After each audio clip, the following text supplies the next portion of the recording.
Hello everyone, welcome back to my YouTube channel MT with Ali Raza. Friends, इस video में हम hydraulic accumulator के ऊपर बात करेंगे और ये कितने टाइप के होते हैं, क्यों हम सिस्टम में हाइड्रोलिक एक्यूमुलेटर यूज़ करते हैं और इसकी डिटेल वर्किंग के ऊपर बात करेंगे। वीडियो एनिमेशन के थ्रू भी इसको देखेंगे कि किस तरह ये वर्क करता है। बहुत सारे लोग इसके बारे में खुद गलत उनके जहन में है कि ये ठंडा करने के लिए है, ऐसा कुछ भी नहीं है। और ये वीडियो देखने के बाद मुझे आई होप कि आपको तमाम डाउट क्लियर्स हो जाएंगे, ठीक है। और आप मेरे चैनल को सब्सक्राइब ज़रूर कीजिएगा। आने वाली वीडियो में हम हाइड्रोलिक की एक एक चीज़ के ऊपर बात करेंगे। तो बिना देर किए वीडियो को शुरू करते हैं।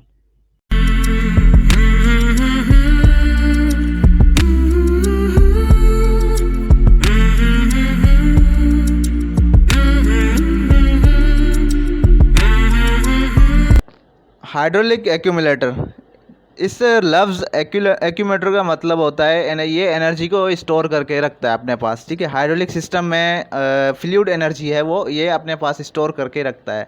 और ये एक्यूमुलेटर की पिक्चर हैं जो कि हाइड्रोलिक सिस्टम में लगी रहती हैं पावर पैक के साथ। और इसकी अगर मैं फंक्शंस की बात करूं तो ये क्या करता है, maintain system pressure when several components activate at same time. ये बेसिकली सिस्टम प्रेशर को मेंटेन करता है, ठीक है। जो भी यहाँ पे कंपोनेंट्स हमारे हाइड्रोलिक सिस्टम में एक्चुएटर जो भी हैं वो अगर चलते हैं तो वो एक ही टाइम पे कैसे चलते हैं, तो ये उसको सिस्टम प्रेशर को मेंटेन करता है और ये एक्स्ट्रा फ्लो हमें प्रोवाइड करता है ये एक्यूमुलेटर। और ये इसका सेकंड पॉइंट, ये कंट्रोल नॉइज़ होता है। ये नॉइज़ को भी सिस्टम के नॉइज़ को कंट्रोल करता है। और थर्डली हमारे पास ये एब्जॉर्ब शॉक्स, जो भी सिस्टम में शॉक्स होते हैं वो इसको एब्जॉर्ब करता है। और चौथा पॉइंट है suddenly operate cylinder with full pressure. ये क्या करता है, सिलेंडर को एक अचानक से फुल प्रेशर के साथ फुल फ्लो भी देता है। जो हमारा सिलेंडर फास्टली हमारे सिलेंडर मूव करते हैं वो इसी की वजह से करते हैं। ये जो आप एक्यूमुलेटर देख रहे हैं वो इसी की वजह से होता है। कहीं भी आपको अगर कोई इंटरव्यू में या कहीं भी कोई इस तरीके का सवाल करे कि हम हाइड्रोलिक एक्यूमुलेटर क्यों यूज़ करते हैं, तो वो आपको इतना कहना है कि हमें कोई सडनली कोई ऑपरेशन करवाना है, कोई सडनली चीज़ ऑपरेट करनी है फुल प्रेशर के साथ, वहाँ पे हम हाइड्रोलिक एक्यूमुलेटर को यूज़ करते हैं, ठीक है।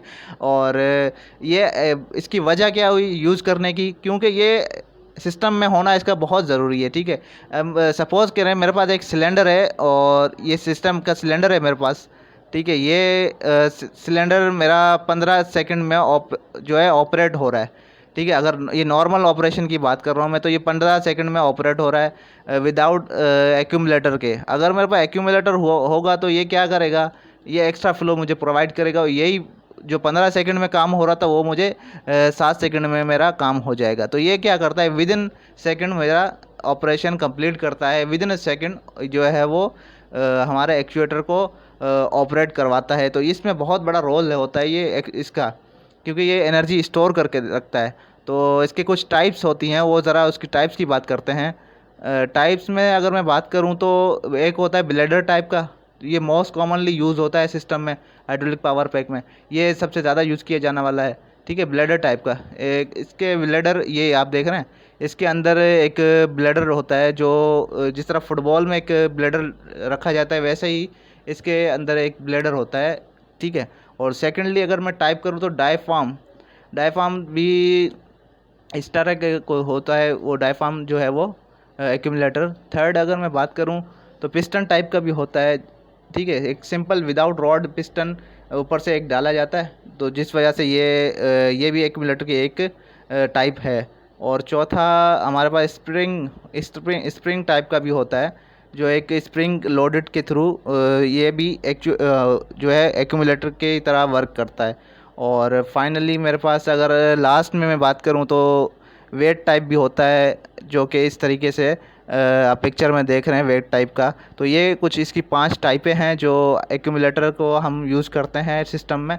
और आज हम सिर्फ ब्लेडर टाइप के ऊपर बात करेंगे, ठीक है। ब्लेडर टाइप के ऊपर बात करेंगे। ये आप देख रहे हैं ब्लेडर,